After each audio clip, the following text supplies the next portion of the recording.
going to go ahead and introduce our group. I believe the leader is Araja here, and he can introduce any members that he is going to have help him. And he is doing some very interesting research here.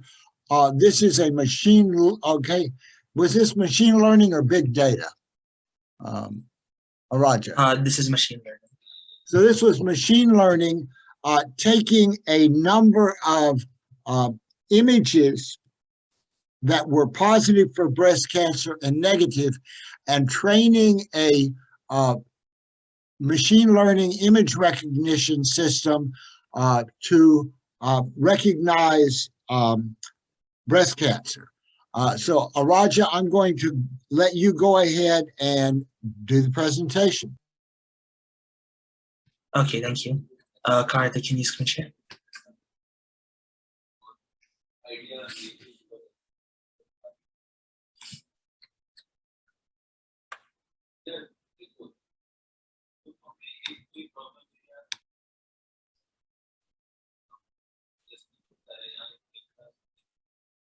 Hi, everyone. We're the machine learning group, and today we're going to talk about predicting the incidence of breast cancer with patients using a CNN. In my group, I have me, Aradia, Ali, Sanjay, Vivian, and Karthik. Karthik is going to be here presenting with me.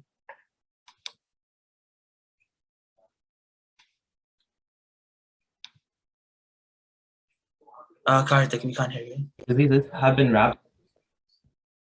Can you hear me now? Yeah. Diseases have been rapidly evolving and have been to be devastating. With the evolution of diseases across the world, it is important to provide rapid diagnosis for such diseases. Specifically, breast cancer is a widespread issue that affects millions of people across the world. It kills tens of thousands of people across the world, and with early detection being critical early detection is critical for a heightened chance of survival. Although there are many ways for breast cancer to be detected, many are detected late. Indeed, there is a median diagnosis delay of 7.5 months. Thus, it is critical to provide doctors and medical professionals with the ability to effectively diagnose breast cancer promptly. What is a CNN? So, CNN, also known as convolutional neural network, are a type of neural network commonly used for image classification. They generally consist of the following layers: an input layer, a convolutional layer, a pooling layer, a full connected layer, and the output layer. The input layer contains the images we're trying to classify. To the right side, you can see is a sample image, which we used for our CNN. It also assigns importance and weight to various aspect sectors in an image and uses that to differentiate between this image and other images. And as I said before, it uses different layers, such as pooling.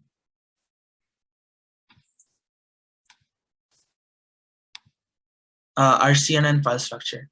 So first, we wrote down the code. Then we used a data set. The data set consisted of two types of images: normal images and cancerous images.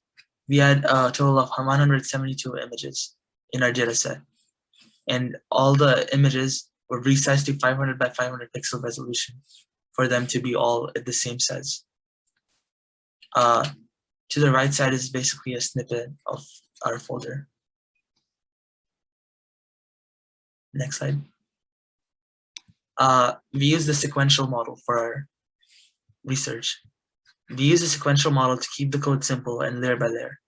The sequential model allowed us to create an organized workflow, which helped us keep all our information in front of us so that we don't get lost with details. Limited in being able to share layers and have multiple inputs and outputs. Other layers we use. We use the convolutional layer, which allows us to further decompose the image and aspects for better classification. It basically gives us higher or more accurate results. And then a dense layer, which requires ID flattened data, and it classifies images on output form. The final touch. the activation in the output.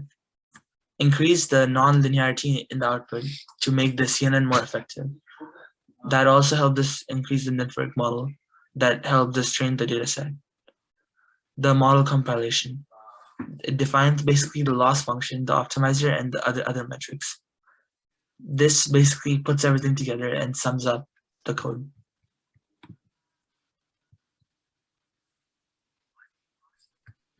Competitive work / competitive landscape. Current work / competitive landscape. Other studies. The use of machine learning has made image classification significantly easier. As a result, there's been a large increase in studies that classify pictures of organisms like plants, animals, and humans. Just like the many other studies that focus on identifying diseases or disorders in different organisms, our study focuses on identifying breast cancer.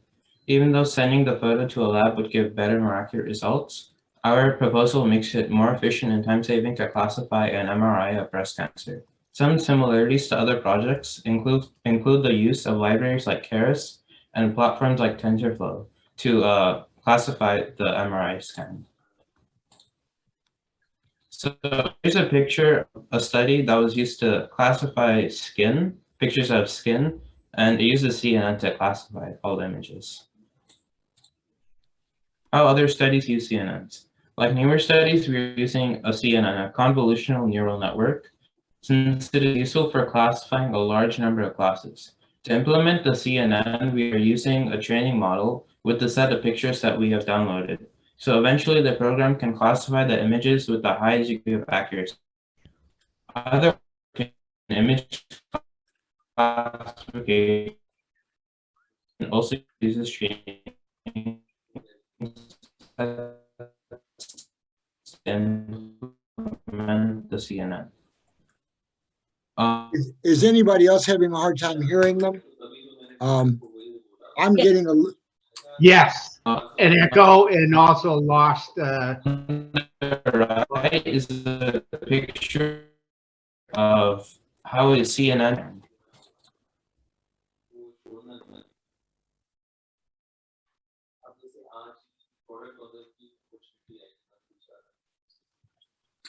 Karthik, I think you're lagging a little bit.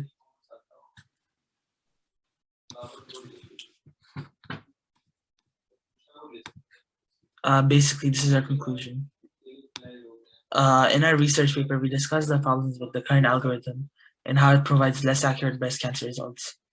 As breast cancer has increased, it is important to build a better algorithm to provide more definite results. The algorithm we developed increased the accuracy of the old program by about 33%. The old programs basically averaged 76.9% accuracy with 95% confidence. The accuracy of our algorithm with repeated trials can round up to 100%.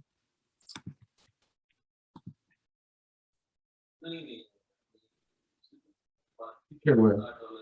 So things we can improve on are the size of the data set. Since we only used 172 images to train our CNN model, we get limited accuracy, but if we used more images, our accuracy would be better. So we would get more accurate results and better distinguish between normal and cancerous images. And to do that, we have to increase the data set size. Other types of cancer. So we're planning on developing forms of cancers and cellular mutations into our CNN model. We want to train the CNN to detect a variety of other malignancies, such as brain, prostate, and liver cancer. References. So here are the pictures, some of the pictures we got, and also the third is a link to our data set.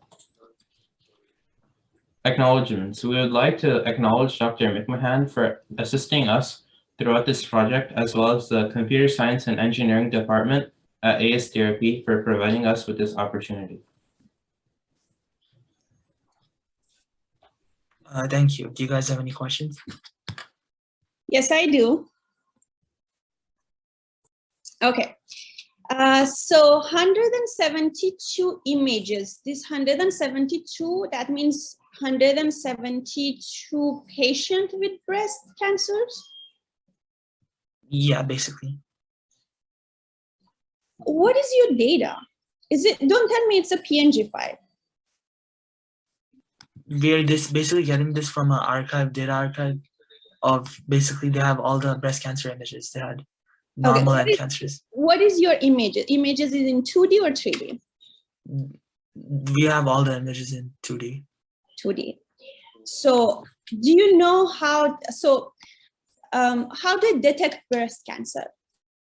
What is the machine? What is the tool, medical tool that detects breast cancer?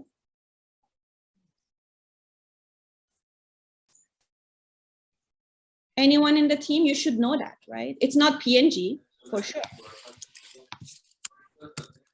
What is that machine that generates, how the breast cancer patients, they know that they have breast cancer? Through what medical machine detects the breast cancer?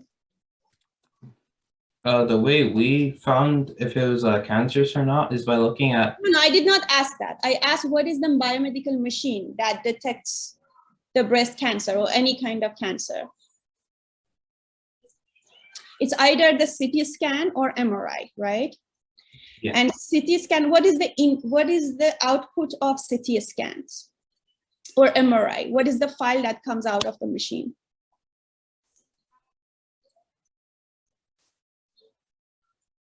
It's not a video file. No, it's a DICOM file. Okay. So what is DICOM file? First, you should know what is DICOM. It's a slices of brain or the breast tissues. It goes by slicing the 2D and scans it and come back reverse and do alternate. There are thousands of slices of the brain or the breast or the tissue gets as a DICOM, single DICOM file. Oh, sorry, I think I put it instead of group chat, I put someone else's chat. So those files are not PNG, those are DICOM, and each patient has thousands of them.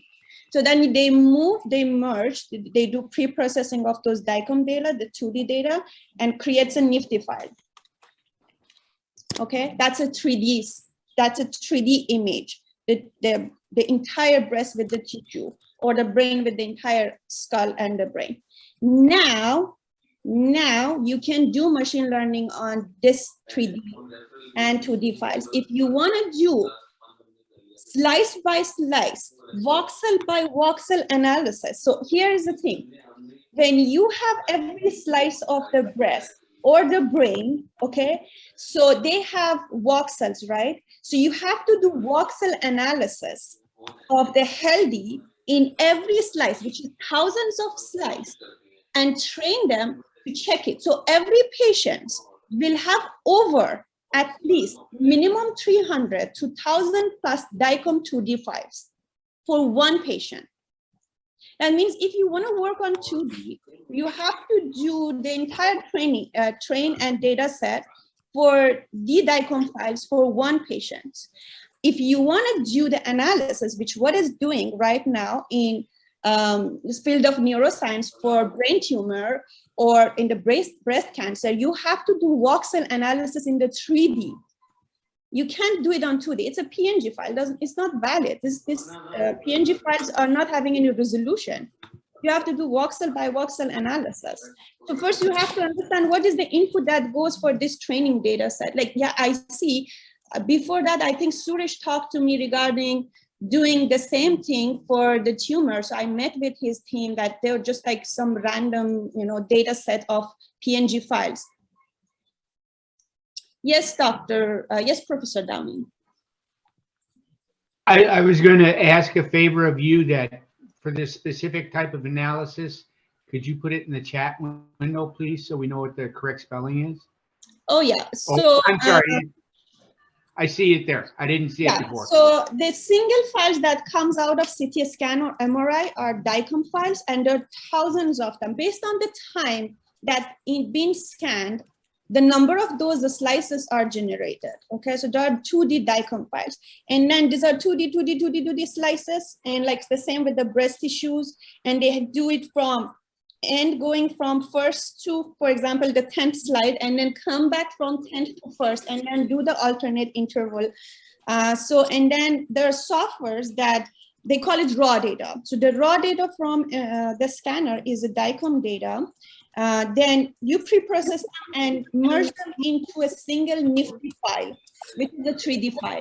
Now we can do the analysis. We should do the machine learning on the Nifty file.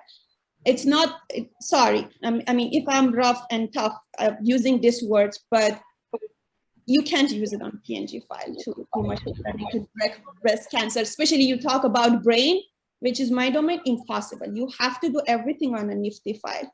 And yeah, so good luck with that. I mean, if you want to implement it as a future study, but 172 images file for machine learning, detecting breast cancer.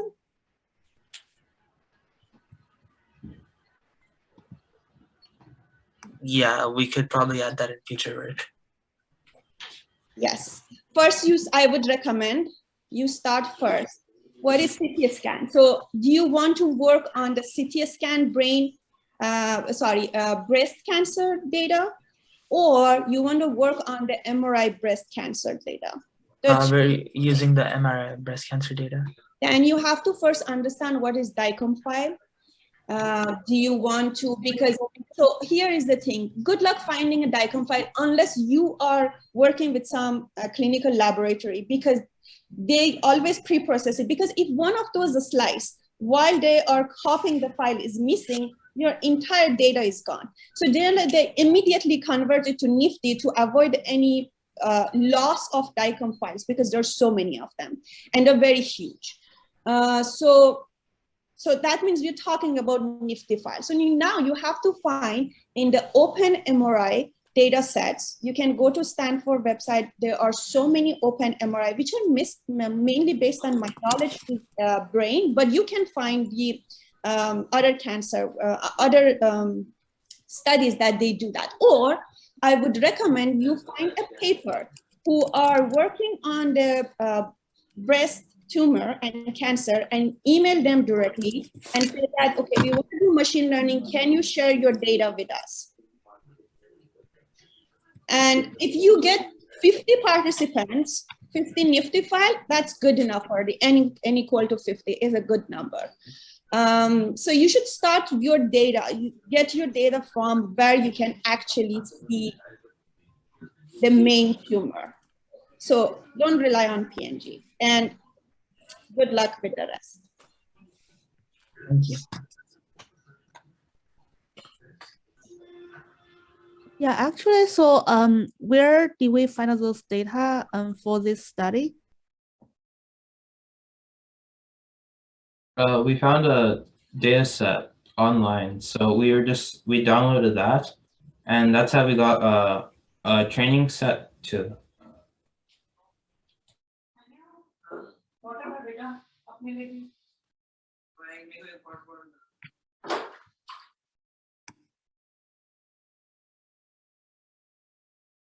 Do you have any more questions?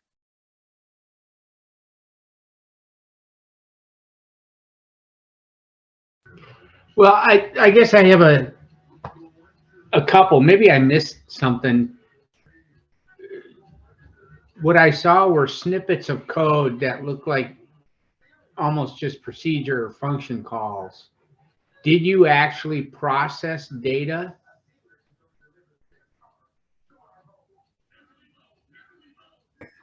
Yeah. Yeah, we did.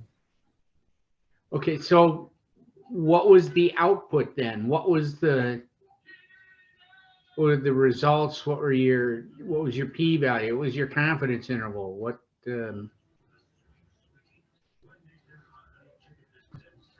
So that was the thing with our result. We got 100% confidence. I mean, 100% accuracy with 100% confidence after running the trial with like multiple epochs. That's pretty phenomenal. Yeah, over like a number of epochs, like for everything, basically the accuracy was 100%. Wait a minute. Say that again, please. I'm sorry. Basically after a multiple number of epochs, all the accuracy was 100%.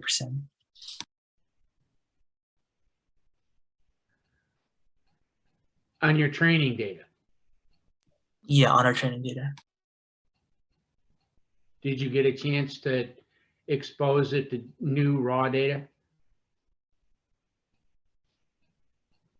Yeah, we use the same, we just use the training data again and again to basically confirm our result. We tried it three Well, different times. Yeah, all you're doing there is you're refining your algorithm or algorithms. But then the next step is to expose it to unbiased raw data. I mean, obviously you pick your training data because it's going to help you prove your assumptions. Yeah, in the future we could use more data and raw data, so just we can confirm our algorithm and make it better. Oh, okay. So If it's, you made it through the training step. yeah. Okay. Okay. That was it. Well, all right. I'm going to take the honors tonight and say, I don't see any numbers on your slides. You need to put numbers on your slides. Yeah, we Otherwise- can do that in the future. Yeah, because some crotchety old fart is going to have a problem with that. Yeah. So there's a number of questions in the chat window for you two, if you want to respond to those. Some of them, I think one of them is for Sahar, actually. Yeah, I have a lot of questions that are direct DM. I'm trying to answer one by one. Is there any question for me? Yeah, and my DM is full of messages. Just give me a second, I reply to everyone. Which question is for me again? In a public one, did you use validation step?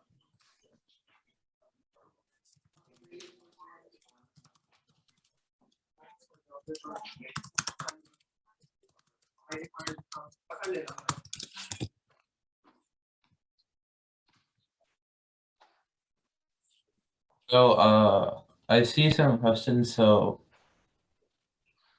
we're one question is, are you testing with a testing set, or is the performance based on a training?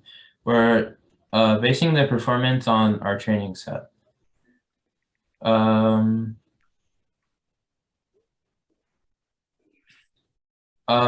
Another person's asking, did you use a validation set of images to check your accuracy? Yeah, we did. And how do you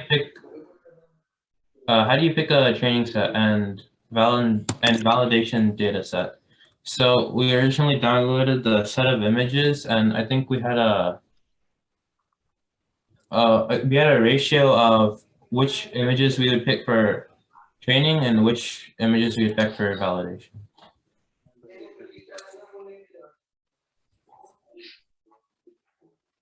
And I think the ratio is like 1 to 4. Yes, as I recall, they had 4 images in the training set for each image in the validation set. And they ran it on the training set to get the CNN trained, and then they checked that against the, so if that means that if it's 4 to 1, that was probably, what? 120, 130 images of training, and then 30 images of validation. Yeah, that's correct. Yeah, that sounds right. Okay, so I'm getting a lot of message on this one. I shared the link with you guys. So if you open it, you will see the data set that you can use. And this is Center for AL in Medicine and Imaging from Stanford University. You can use any of the data sets, and look for it. But this is where I was talking about. I hope I answered 4 questions by now. Yeah, in the future, we can use this data set. Good, perfect.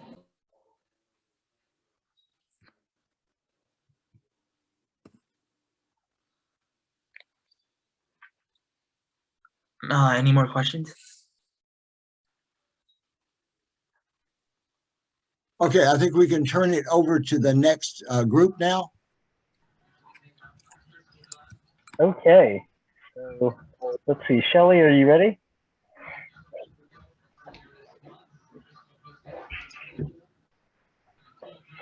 Okay, so I am introducing our next speaker for tonight. This is Shelli. She's a junior at Mission San Jose High School.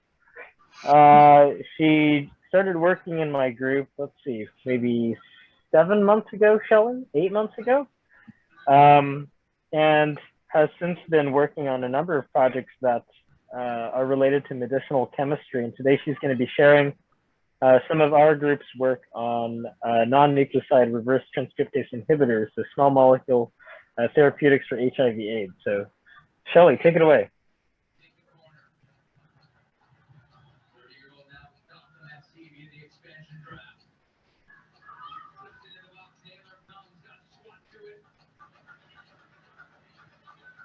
Yeah, so We can see it. okay, yeah, sorry about that. My computer is a little bit slow today. And Shelli, you gotta really talk loud because your microphone is really soft. Or you can adjust the gain on your microphone if you go down lower left-hand corner under settings. You can adjust the gain on your microphone, but you gotta talk loudly. Is this better? Yes. Okay. So hi everyone, I am Shelli, and I'm going to present today on the synthesis of novel fluorinated non-nucleoside reverse transcriptase inhibitors, or NNRTIs, for HIV. So just a brief overview, I'm going to be first talking about what are HIV and AIDS and NNRTIs, and then I'll be talking about our rilpivirine work and our efavirenz work. And rilpivirine and efavirenz are both types of NNRTIs.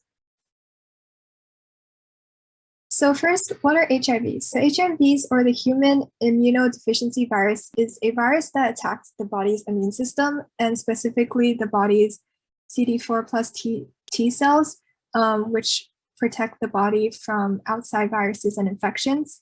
And AIDS, or acquired immunodeficiency syndrome, is the last stage of HIV, and it's usually considered, and a person is considered to have AIDS when their CD4 plus T cells drop below 200 cells per millimeter squared cubed in the blood. And currently the issue with this is that there is no effective cure for HIV or AIDS, only treatment, and that is not accessible to many areas around the world, especially in third world countries. So here is just an image of how the HIV replicates itself using a reverse transcriptase enzyme, or RT enzyme, and essentially uses reverse transcriptase to integrate its RNA into the cell's DNA and replicate itself. And thus the reverse transcriptase HIV RT is a really ideal target for antiretroviral drug development. So currently, an increasing popular treatment is through the use of small molecules to target the virus. And there are two types. One are nucleoside reverse transcriptase inhibitors, or NNRTIs, and they work by mimicking the nucleoside and integrating themselves directly into the cell's DNA. While the other type is non-nucleoside reverse transcriptase inhibitors, which work by allosterically binding to the RT enzyme, disturbing the enzyme's functions, and that way it terminates the viral replication. So in our project, we work with NNRTIs, and here on this slide are 6 FDA-approved NNRTIs, and so we wanted to see if we can create analogs of them, because currently resistant to drugs through mutations in RT is an ongoing problem, and thus there needs to be a continued development of novel NNRTIs. So out of these NNRTIs, we chose to investigate efavirenz and rilpivirine. And so I'll be talking about our rilpivirine work first. So what we did to the rilpivirine is we actually added a fluorine to the 5th position around the pyrimidine ring. So right here, so we could track this by fluorine NMR. So before we did any synthesis, we first did a high throughput virtual screening of potential rilpivirine analogs in order to see their binding affinity when compared with rilpivirine in the allosteric binding pocket in the wild type RT enzyme 3-MeE.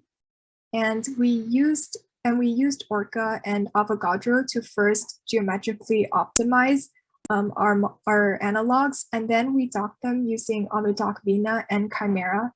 And right here is a enlarged photo of our wild type enzyme. And as you can see, these are the amino acid interactions.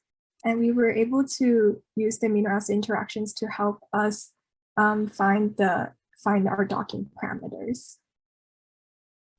And here are the results of our screening of rilpivirine analogs. So we substituted the anilines on the 2,4 positions on the rilpivirine structure, and the heat map shows essentially our binding affinities, with the most favorable binding affinities being a really low number.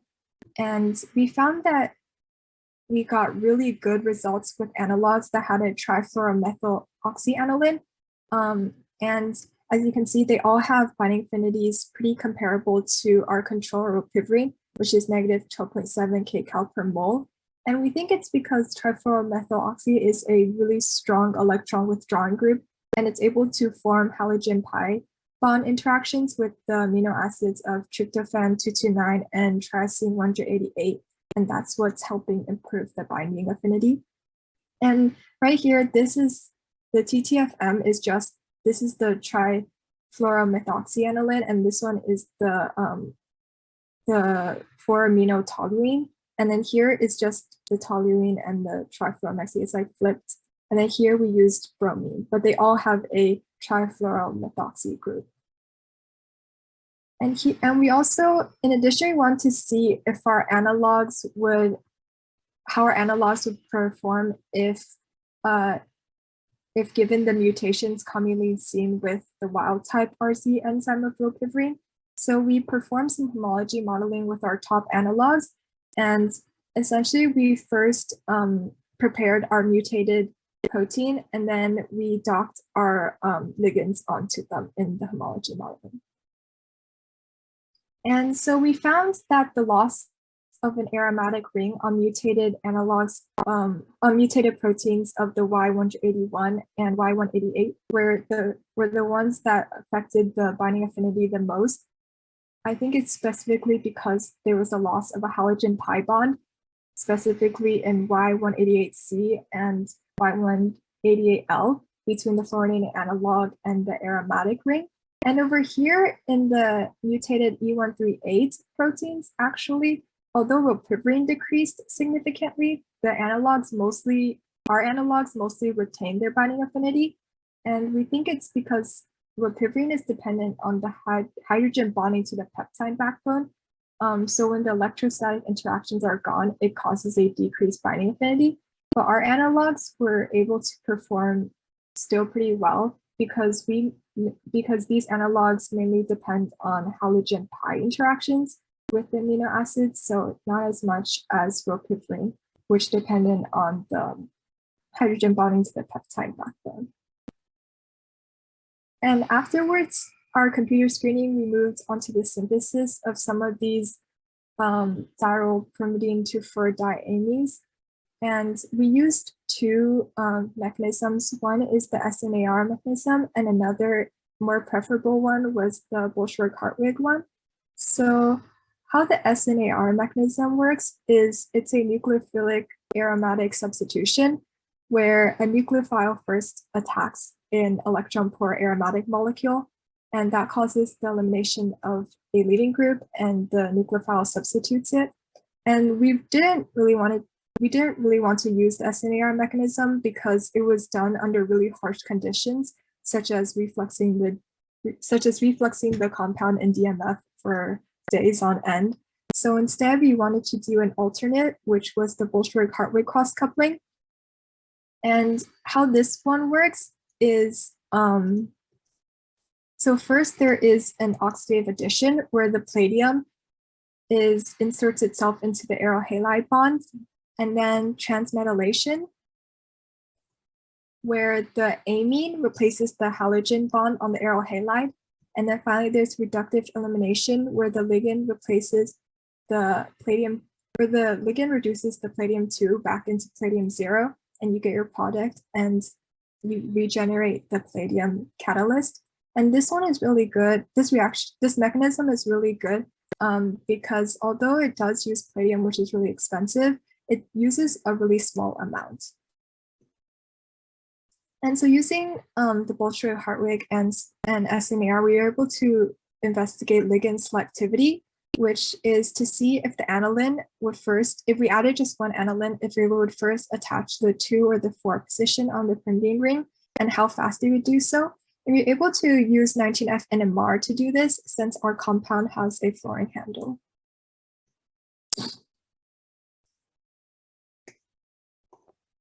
And in addition, we also conducted base tests to see which base would work best with our Buchwald Hartwig reaction. And we tested cesium carbonate, sodium trimethylselenonate, potassium phosphate, and sodium terpetoxide. And we found that sodium terpetoxide was able to give us the best results and with the most yield. And we also found that it worked best with 15 crown 5 as well, which helped with the solubility. And in addition, we also did the Buchwald Hartwig reactions with 9 organophosphine ligands to determine which ligand would be the most optimal for the reaction, and to see which one would give us the fastest reaction kinetics, and also to see if changing ligand would affect the selectivity. And we're still currently working on this effort, but we have preliminary NMR results, and we think the blue highlighted ones are the singly substituted compounds, and the red ones are the doubly substituted ones. But we still need to do further analysis to confirm this. So moving on, this is another project we've been doing. It's with efavirenz, and we also conducted a high throughput virtual screening of efavirenz analogs. And in this case, we used the protein 1IKW, and it's the wild type HIV virus in complex with evaporanz.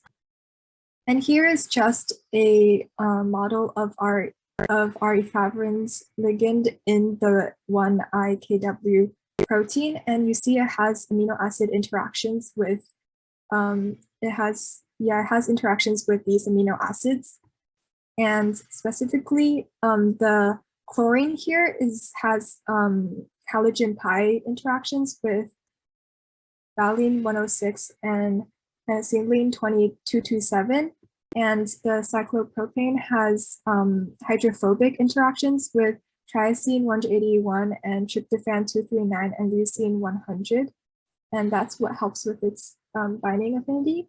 And so we wanted to test if we changed the chlorine and the cyclopropane group around, how will it affect the binding affinity in the protein.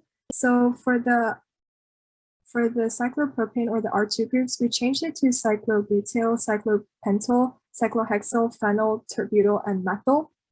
And for the chlorine groups, we changed it to fluorine, methyl, trifluoromethyl. And we also want to see if we change the positions of these what effect it would have.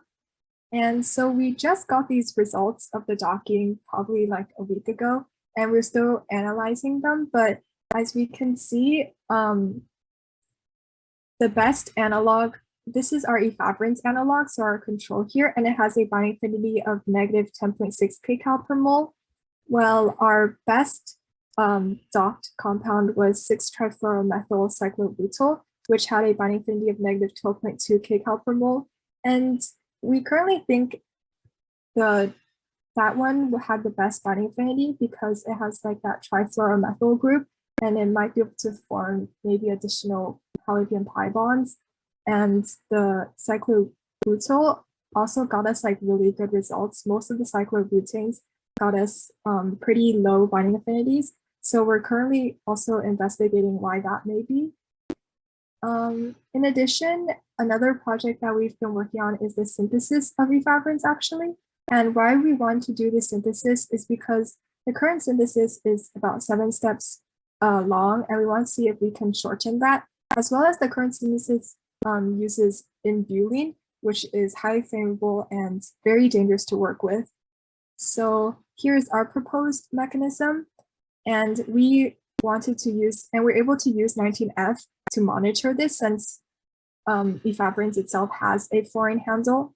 And so our first step is we can see through quantitative 19F NMR, and it's just using a base like sodium acetate and adding methyl tertbutyl ether, and we can get it in about 30 minutes at room temperature. So it's a very quick and efficient step. The hard step is the middle step right here, where currently the Merck synthesis, which is the current most popular synthesis of it, it uses imbulene, and it's, once again, as I mentioned before, imbulene is very dangerous, it's very flammable, and so we really want to be able to see if we can get this step to go without imbulene. So what we propose is that we use a metal catalyst and a ligand to see if we can replace that imbulene. And some metals that we are trying right now is indium-3 trifluoromethyl sulfonate and zinc trifluoromethyl sulfonate. And then for ligands, we've been trying BiNAP, binyl, and yeah, we're just trying these out. And hopefully in the future, we're able to get this step to work without the imbulithium. And as for the last step, it's also a very effective and quick step. And we found that it's most efficiently accomplished with triphosphine and acetonitrile. And here is just the 19Q NMR of it. And we're able to monitor the step using 19FQ NMR. And this graph in the upper right corner shows that over time you have the starting material go down and then the product go up. And this is like the 19FQ NMR of it. And this is another graph that shows that triphosphine is more preferable over diphosphine, as it has greater concentration over time for, when used with efavirenz. Yeah, and that concludes my presentation. I want to thank Edward, my advisor, for helping me, as well as my group members, and ASDRP for funding my research. Thank you. Is there any questions? I do have some. So Shelli, on the first slide, you said that no one has ever treated from HIV, right? Uh-huh. Are you sure? Oh, no, there's like no cure for it, but there's treatment. Okay, so do you know how they are curing HIV right now? What's the treatment for HIV now? Oh, the treatment, well, there's treatment with, as well, we're doing NNRTIs, and NNRTIs, as I mentioned before. I think there's also another treatment with, sorry, I'm kind of blanking out, but there's another treatment as well, but there's like NNRTIs are one of the most popular ones because you could, they're one of like the most popular treatments, and we wanted to investigate it that way. Yeah. Okay, so as of today, there is no drug that treated or cured HIV, right? So far, 3 people has been cured from HIV, and the recent one was just a couple of days ago. A woman cured from HIV using a stem cell therapy. So that's the only thing that answers. Now tell me why the drugs does not treat HIV.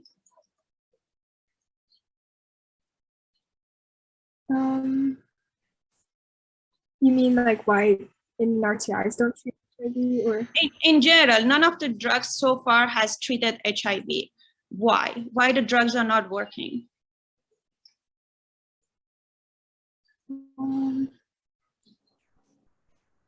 I think Sahar, let me maybe rephrase your question. I think what you're asking is why they don't work to eradicate the virus. Correct. You know, the way that antiretroviral therapy works for people who are infected with HIV these days is it's just there to suppress the virus, and that's what compounds of this type do. They suppress the virus, but they don't actually wipe out the virus. So. Yeah, but how they so what is the reason why it is not suppressing properly? Because of HIV anti-drug resistance, right? Do you know what is HIV anti-drug resistance, Shelli? It's just when HIV enters to the body, you think it's that molecule with DNA, but immediately it mutates. And the drug becomes drug resistant. So just like after some point, it won't, that's the mutation in individual bodies that makes it hard, because then you have to make drug for individual person.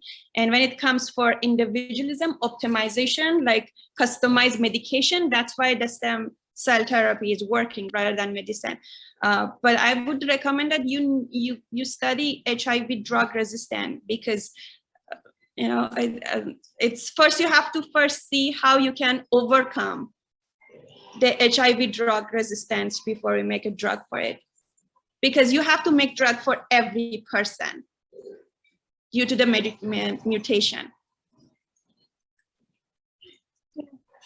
Yeah, definitely. I'll look into that in the future. Thank you for that recommendation.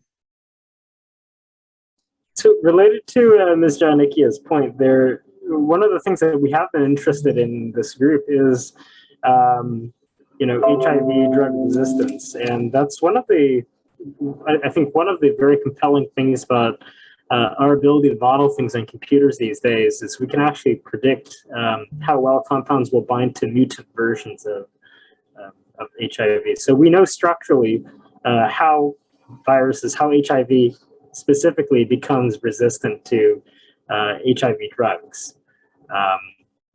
So that's something that Shelli's currently working on with homology modeling. Other questions? Those are great questions. And by the way, Moderna, if those of you who don't know, just submitted or is working on a clinical trial for an mRNA HIV vaccine. So if it works as well as their COVID-19 vaccine, I might have to find a different product for Shelli, but those will be very happy times for us if we have a vaccine for HIV. We will happily move to a different project. That's a cool project, though. Very exciting. Yes. Other questions? So there's a few questions in the chat window.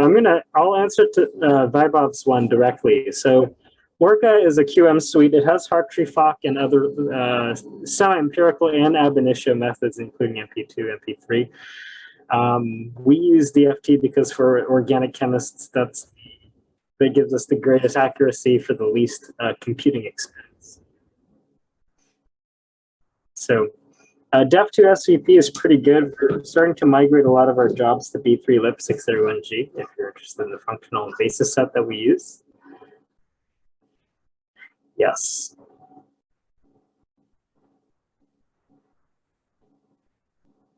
Okay. Other questions?